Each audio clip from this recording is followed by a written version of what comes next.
was 2006, and I can still remember standing in the threshold of my kitchen in the hallway.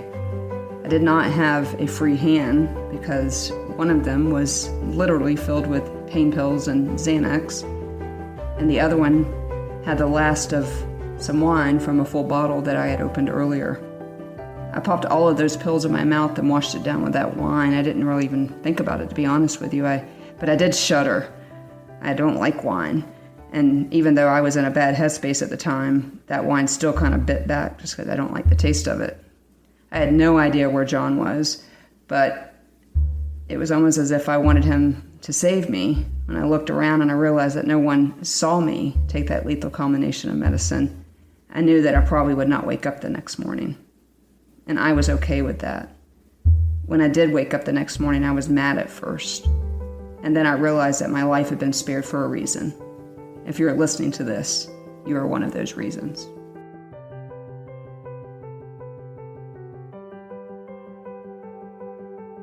Hey everybody, and welcome back to Wednesdays with Watson. If you've been following the podcasts, by now you know that my name is Amy Watson, and I am your host. As always, I am so grateful that you have taken the time to spend with us as we delve into this subject of post-traumatic stress disorder. We begin this season, PTSD, Jesus and Me, with my goal being to tell you my story, and really I wanted to tell it to you in past tense. But a lot of what you're going to hear on today's podcast, and especially in some hot podcasts coming up, is something that I didn't expect from this podcast. And so if you are listening right now, if you're walking or running or in the car, understand that you are part of the Amy Watson healing story, because the podcast that you will hear today is not the one that I want you to hear. I kind of hope you never hear at least the second half of this one. I'm just kidding though, keep listening. Today, we bring back Crissy.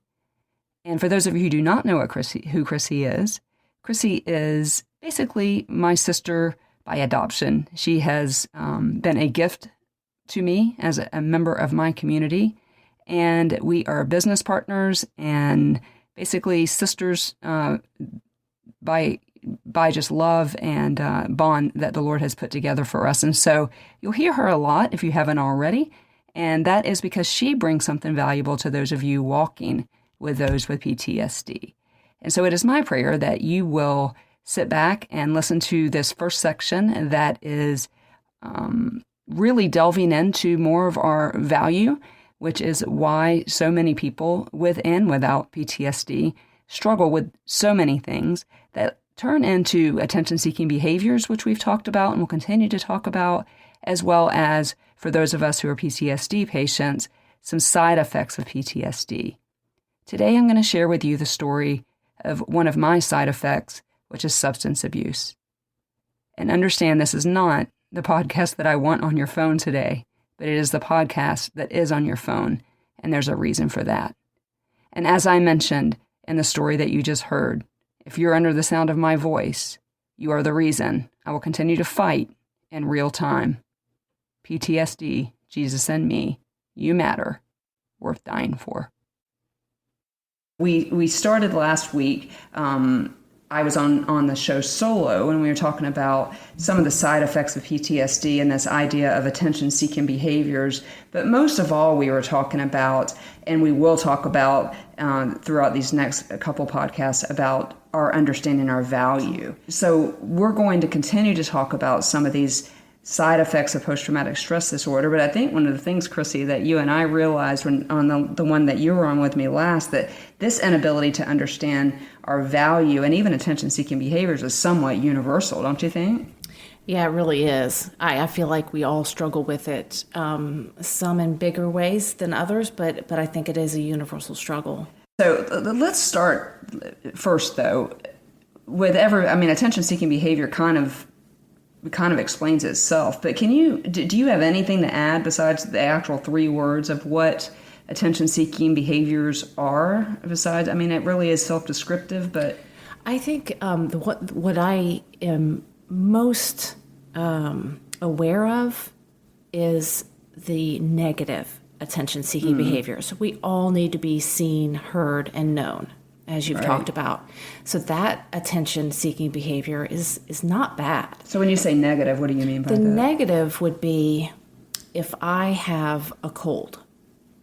But rather than going and laying down and saying I have a cold, I go make sure that everyone knows. And then everyone comes back and says what? Oh my gosh, you're sick. Oh my gosh, let me help you. And then that feeds this negative. So the next time I have 105 fever, I'm on the floor throwing up, it becomes I've been rewarded for something that's negative. Now, it's not a bad thing to say I have a cold. It's a cry for help, though, right? Yes, but if you find that you are more and more telling people the bad things that are going on because you're getting rewarded by a lot of attention, then I would say that is negative attention-seeking behavior. And I know I had a little bit of that going on, and that's not what this particular attention-seeking behavior is not what this podcast is about, but I certainly had a little bit of that, maybe a lot of bit of that going on with social media in those days, because as we're going to talk about a little bit today, I have, quite a few health problems. And so, like you said, if the thermometer said 102, if I was needy and in need of attention, it's 104. Whether I'm telling that to you or to a doctor, it doesn't matter. People who have attention-seeking behaviors are going to seek attention from anyone who will give that to them. But because I want to know what would be so we know, when we're able to call this out of a corner, hey, you need some attention because you're a human being. I want to give you that. I want to see you. I want to know you. I want to hear you. I want to love you. What's some positive ways that we can give a person that needs that attention because they're struggling with this idea of value or trauma or both? Do you have any ideas of any positive ways that we can give people that attention that they need? What I try to do is find something that I know about them that is positive. So if I find that they've gotten maybe into that negative cycle of telling me all the shock and awe things, I fell down and I can't get up and my knee hurts and my elbow hurts and I skinned my doubling down. Yeah. So if I find that I'm getting a lot of seeking attention for negative things, I will change it to something positive. I may not even address that other than, oh, I'm so sorry, but then change the subject to change the narrative. Oh man, I love X that you did, or that's a beautiful outfit on you. I love your hair. Or just anything that might just change the narrative and refocus on something positive. Yeah. I love the way you said that. That really encouraged me. Or thank you for praying for me. That really made my day. So now it focuses on something that was positive that they're doing instead of focusing on, oh my gosh, you're sick. Yeah. See, what can see I how get much that, you? Well, and it feels so good to have somebody saying that, right? Like even now I'm thinking, oh man, I wish I was sick because, having somebody be like, oh man, oh gosh, that's so hard. And you're like, yeah, it is. Yeah. It's hard not to want more of that. Right. And you said something that reminds me of, I believe it's in Ephesians, and I will look it up and put it in the show notes. And I know I say that all the time, but I memorize scripture literally in different versions of the Bible, and so I don't always know the address, as Dad McGowan says, but I will get it. But building each other up. And one of the things that you've done for me through the years, and this has been true about several of my friends, but because you're doing life on the daily with me, is not waiting for me to need attention. Kind of on the daily taking the opportunity to go, hey, I heard you on the phone with that person. I don't know another person on the planet that could have done what you just did. But one of the things, Chris, that you also, and really, if I'm being honest with you, even more so, Mama Bootsy is always good about with me, and you in my present life is about turning me back to the Lord. And so when I need that attention as a trauma survivor or just as a woman who doesn't understand my value, who doesn't remember to understand my value, being turned back to the Lord helps me remember that the reason why I have attention-seeking behaviors in the first place is because I am trying to fill a God-sized hole in my heart. Give me Jesus to fill that void. And we're going to be talking about filling voids a lot today. But this idea of Genesis 1:26, where we're made in the image of God, we as human beings, not just trauma survivors, have a hard time grasping our value. Why do you think that is? Like, why can't we just like one and done? Like, my salvation to me is one and done. That's not true for everybody, but my salvation, I believe, I am firm in my salvation in that decision. But my value, I look in the mirror and don't like what I see. I think it is one of those things that the very simple, unfortunate answer is it really is part of the fall of man. It is part of evil. It's a great tool for Satan to use, because as soon as we lack value, we're going to fill it with things that he loves, lies, and things of this world. And so if we really rest in our value, then we're centered on God, and that's everything Satan doesn't want for us. And right. So it's going to be one of his key components of attack. And so, yeah, we're going to struggle with it. Because you think about, like, when we're made in the image of God, right? So I still don't quite understand what that means. I mean, I understand what it means. Like, we are made in his image. We are made perfect. And so I was, this podcast, I say this every time, but yesterday I got in my car because nothing was coming together for me. And I put on Natalie Grant and her best friend's podcast. And so I wish I could claim what I'm getting ready to say, because it was such an aha moment for me. But it was about this idea of understanding value, and that if we are made in the image of God, and we are made in the image of God, and when shame comes in, and we talked about shame last week, when shame's saying, I am the mistake, not that I made the mistake. But when I look in the mirror as a child of God, as a precious child of the Most High God, and I say, I am ugly, I am stupid, I am fill in the negative blank. Am I not effectively saying, God, you are stupid, you are ugly, you are dumb? If we're made in the image of God, when I say that about myself, am I not also saying that about the God of the universe?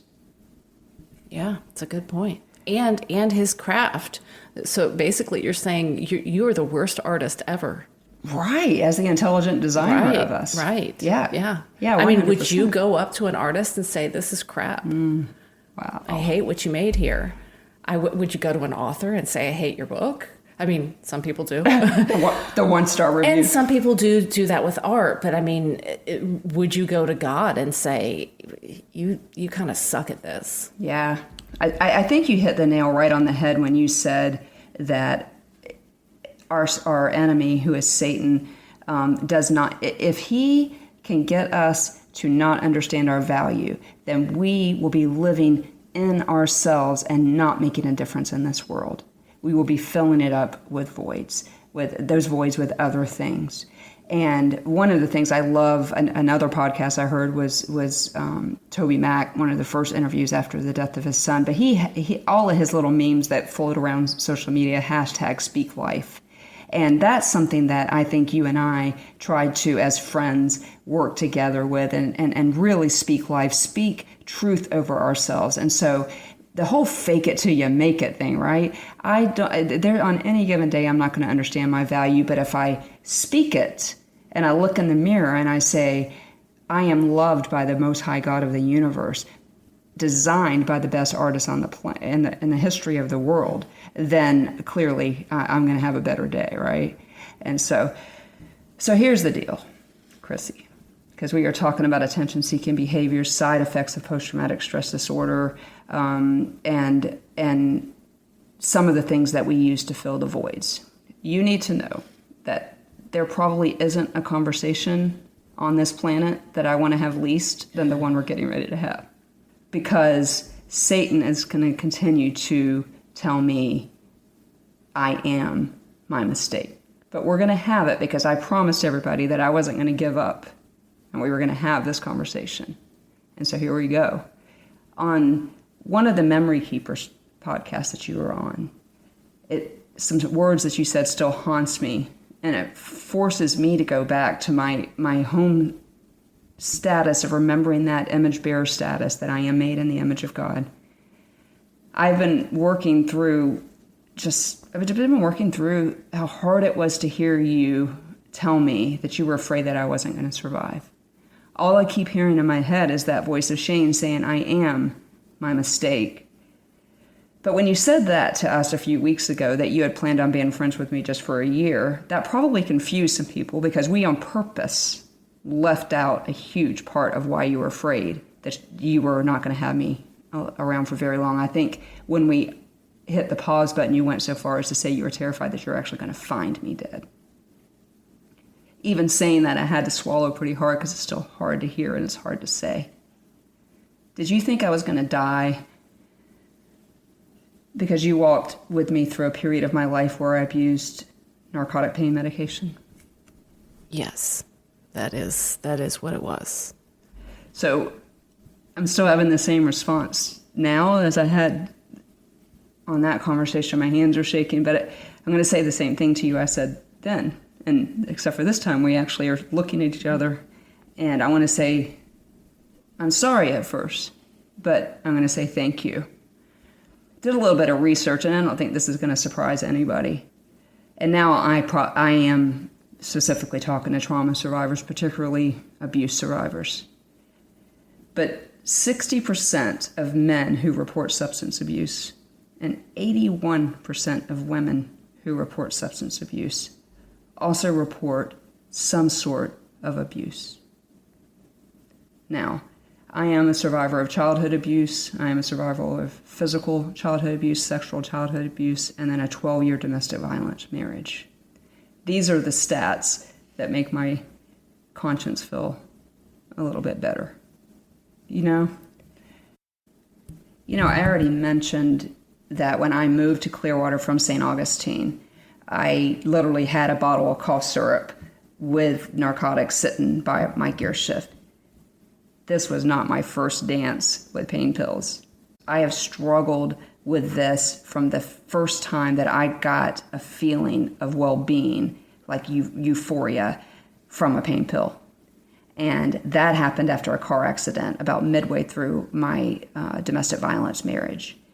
It really is when I began to connect it with a good feeling, and it quieted the demons of all of the past.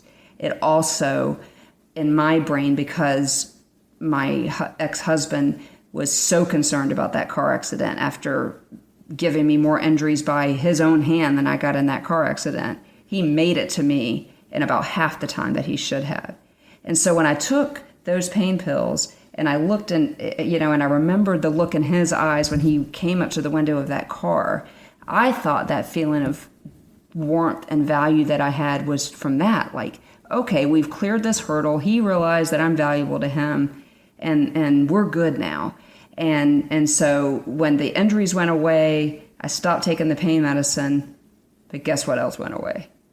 That feeling of well-being and that sense of well-being. So this pain pill struggle is not new to me, and one that I struggled with for many, many years. Particularly bad when the flashbacks were bad. Demons don't even begin to Well, and as I'm getting to know you, you're right. in counseling, meaning you are dredging up all the demons. Yeah. So it was just a big open door for that to come rear its head again. So I was trying to fill the void with pain pills.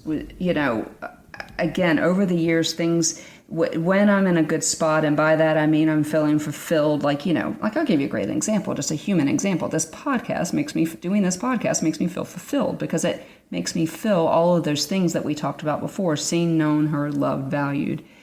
And so, yeah, of course, during times when I felt that, this wasn't particularly a struggle for me. But during the times of when the trauma got stirred up because something else happened, and like you said, in counseling, I was dredging stuff up. I was trying absolutely to self-medicate.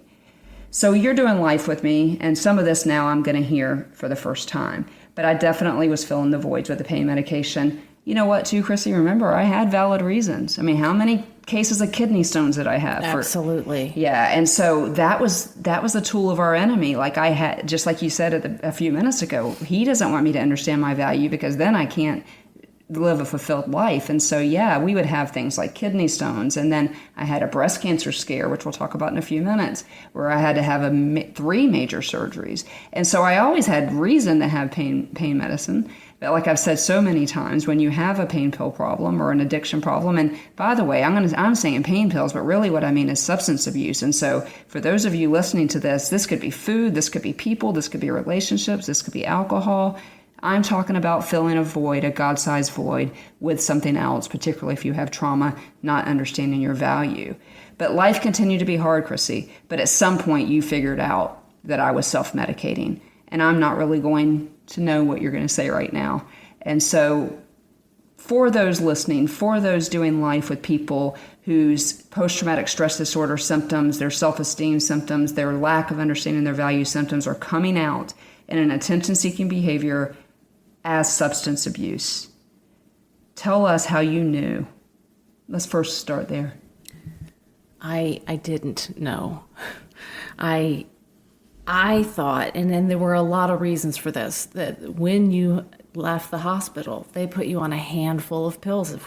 We've talked about that. The psych ward, you mean, when you say the hospital? Yes. Because we went to the hospital. Lots yes. of hospitals. When you got out of the psych ward, they handed you a handful of pills. And so it was very easy to get confused between those many, many pills and what turned out to be pain pills. And I did not know that that's what was going on. So you're saying, like, was I doing some things that made you think that it was the medicine they put me on? Well, I thought that, again, because I really had no clue.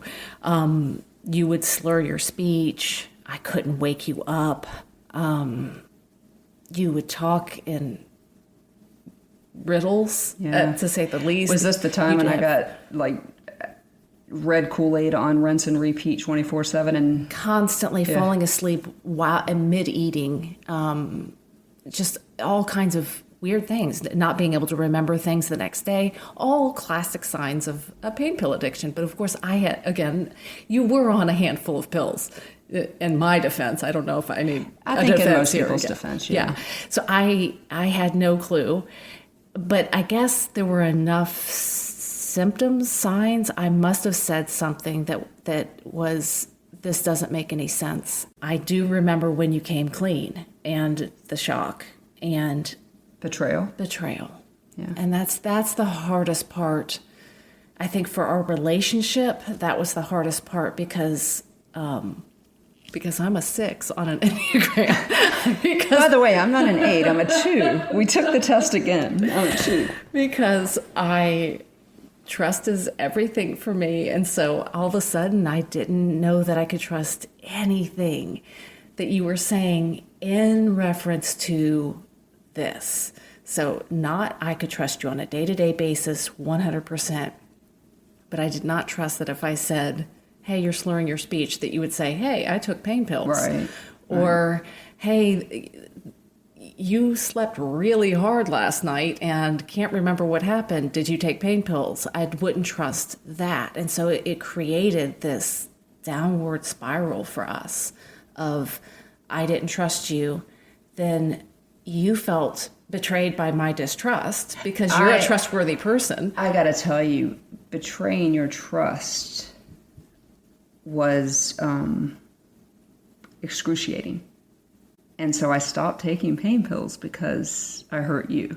Do we see the problem in that? There's definitely a problem, but I was kind of We're happy. grateful, anything. Yeah. But what is the problem? I mean, I stopped taking it because I hurt your feelings, and being what I thought was a solid 8 on the Enneagram scale apparently is a 2. But I am sensitive, and I didn't want to hurt you. And so every time I thought about, and we put some things in place, like I put myself under so I had a breast cancer scare. I had to have 3 major surgeries. The first one, major. By that time, whether I had stopped taking the pain pills because I hurt you or because I was beginning to get healthy, by the time I had that my surgery, we told the doctor. Remember, didn't we? By the 3rd surgery. By the 3rd surgery? Yes. Yeah, So, yes, I think that, I'm grateful that you stopped, even if it was for me at the beginning, but it did not stop our arguments. Let's talk about, dive a little bit deeper into that, because there's plenty of people listening to this doing life with not only trauma patients. So you had the normal human filling void issues and PTSD. So yeah. So what we started with was because there was distrust between us, and because we were both coming from a place of hurt. Amy hurt because I didn't believe that she could change, even though I did believe it, but I was scared. Me hurt because I'd been betrayed. And then her thinking that I'm not letting her even change and become a different person. So we're going in this cycle of distrust, fights, and continuing down a downward spiral. We were roommates too. Yes, yeah. and business partners and doing life together, and it can either spiral downward, where you continue to, well, you're the one that lied, well, you're the one that doesn't believe me, well, you're the one that doesn't, and you keep either tearing each other down with you're seeing me as my past from your perspective, Amy, and then I'm seeing, well, you lied to me, so judged. I'm judged, right? So you're feeling but you were judged, scared, right? And I'm scared. Yeah. So we can either stay in that place of fear and hurt and betrayal and lies and all those things, or turn the tables. And where we turn the tables is we found a common ground to start. When I really looked at Amy and we both realized that Amy meant it. I want to change. That is don't diminish that first step. Thank you. Because a lot of people will say, I want to change, but they don't have any intention of it. When we got to that point, and I looked you in the eyes and said, I'm on your team. Mm-hmm. So in every argument or in every situation, we would start out with, hey man, I'm on your team. Yep. So it's okay. Did you take pain pills today? Hey, I'm on your team. Are you struggling? Do you feel like you might need some? Is this hard? Are you in withdrawals? If I could bring it down to that base level of I'm on your team, for us, that was a statement that brought that common ground and stopped the downward spiral. Mm-hmm. And for a trauma victim, that you stayed, right? Because honestly, up until the point where I moved to Clearwater, there weren't a whole lot of people in my life that were showing me that. And so you stayed. And so, yeah, I think that and even the tone of your voice when you would say, hey, I'm on your team, because you are so black and white, it is right, it is wrong. And so for you to be able to step outside of that and step towards my healing, and as infuriated as it made you, is really, really important. Let me ask you this. What do you think that you would have done different, that you could have done differently? I know that we, like you said, we got in a lot of fights. But is there anything specific that you wish you would have done differently? There's a lot of things I wish I had done differently. I think that I did wallow in my own hurt for a very long time. And I just couldn't get past it. And that's on me. How'd you get past it? You're not past it. I'm still angry. No, I think it was time, and it's part of that downward spiral, and so I was sticking to my guns of you betrayed me rather than stepping outside. Yeah, and stepping outside of myself and saying, you know what, this is hard on Amy. I'm not the only one hurting here. She's going through withdrawals. And so the withdrawals were fun. We won't waste the people's time. But but just, and that you were hurting in period, not just the substance abuse, but you were abusing a substance for a reason. Life was hard. You were hurting. And I wasn't helping the situation by being judgmental, and so yeah. And we talk about community a lot on this podcast, and I didn't have that as much because it's just that I was ashamed, and I didn't have the community a lot, and so you and I were doing life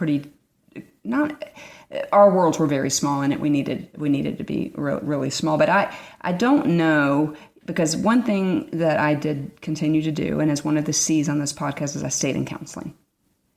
And even in the pain pill struggle, I felt safe and honest in that office. And so when I would screw up, when I would fall off the wagon, or when I would need to take the pain pills for a legitimate reason, we had a plan. I would go into Dr. Pettit's office and say, I have this major surgery coming up.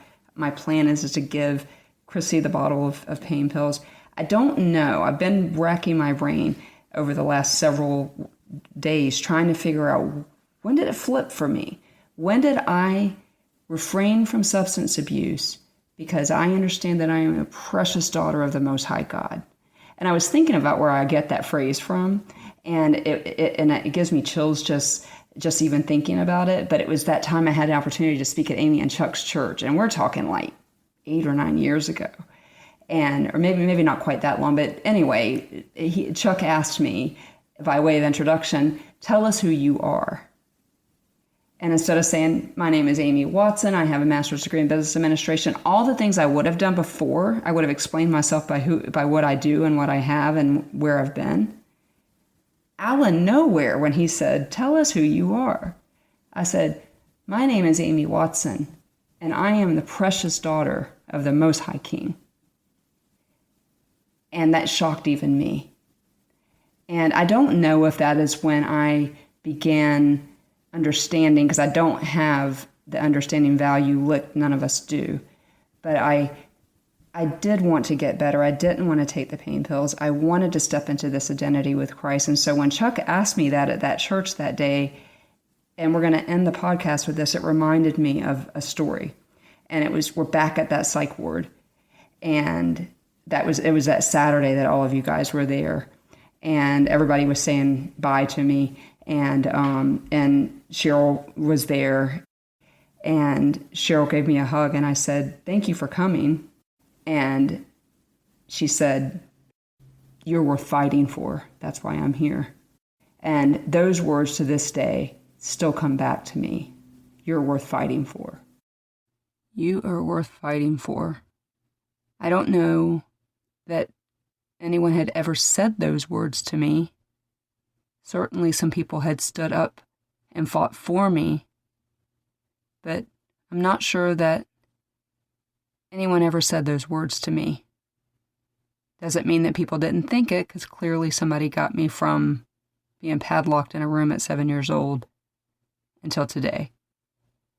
But Cheryl's words, you're worth fighting for, just highlights this need for community. It highlights the need for the star of our story. And so one of the things that I've really been thinking about on this podcast is, how can I help you on the other side of the mic on both of these things, or all of the C's actually? Counseling, church, community. And so we are doing some things on our social media platforms, in particular my Facebook web page, Amy Watson, author. We are building a community there.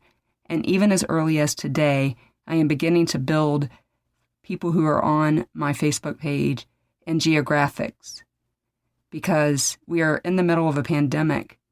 And if our only community interaction is from people who love us and who we can build relationship with, who we can build community with, then I want to help you do that. But because you are listening in 12 countries and over 400 cities, clearly, the best way to do that is to use technology. And so consider following Amy Watson Author on Facebook as we attempt to build a community there. You can also follow me on Instagram and Twitter. Twitter is also Amy Watson Author. Instagram is Author Amy Watson. But these are some ways that we can build community in these days, especially for those of you under the sound of my voice thinking, I don't have energy to take a shower. How am I going to get community? The other thing that I want to mention is, just a few podcasts from now, my counselor will be on explaining to you how we got from padlocked in a room at 7 years old, a lifetime of abuse, a nervous breakdown. How did we get from there to me fighting battles with you behind a mic? How did we get there? That's the other C, counseling. But it has really been heavy on my heart that I have not really told you how you can know the star of my story, who is Jesus. And I know that there are many of you out there who may be skeptical and may not believe in the faith that heals, the faith that holds me up, the faith that opened my heart, the Jesus of that truth that we're worth fighting for, I know you're skeptical. If in seeking something greater than you, you are finding comfort, then I am so happy for you. But I do want you to know and get to know how to know the star of my story. That is not something for a podcast. I'm going to leave a bunch of links in the show notes, sermons of people that I trust, as well as contact information. If you reach out to me directly, I would love to introduce you to the star of my story. Because the fact of the matter is that he gave his life for mine. And while those words from Cheryl are so powerful, I am worth fighting for. But more than that, you and I were worth dying for. And Jesus did that for us on the cross. And because he did that, not only are we forgiven of our sins, but we have direct access to this healing. So as you go through these next 14 days, whether you believe in my star or my story or not, I want you to know that you're worth fighting for. And whether you believe it or not, somebody died so that you could have life and that you can have it more abundantly. Because more than you can ever grasp, you are so worth dying for. And so we are going to continue to fight. We're going to continue to talk. We're going to continue to heal. I hope you will hang around as we continue in this real-time healing where the star of my story is just showing me things that I never thought I would see. And until then, I want you to live loved. I want you to live chosen. I want you to live courageous. More than anything, I want you to remember you are seen, you are known, you are heard, you are loved, and most of all, you are valued. You are a precious child of the Most High God.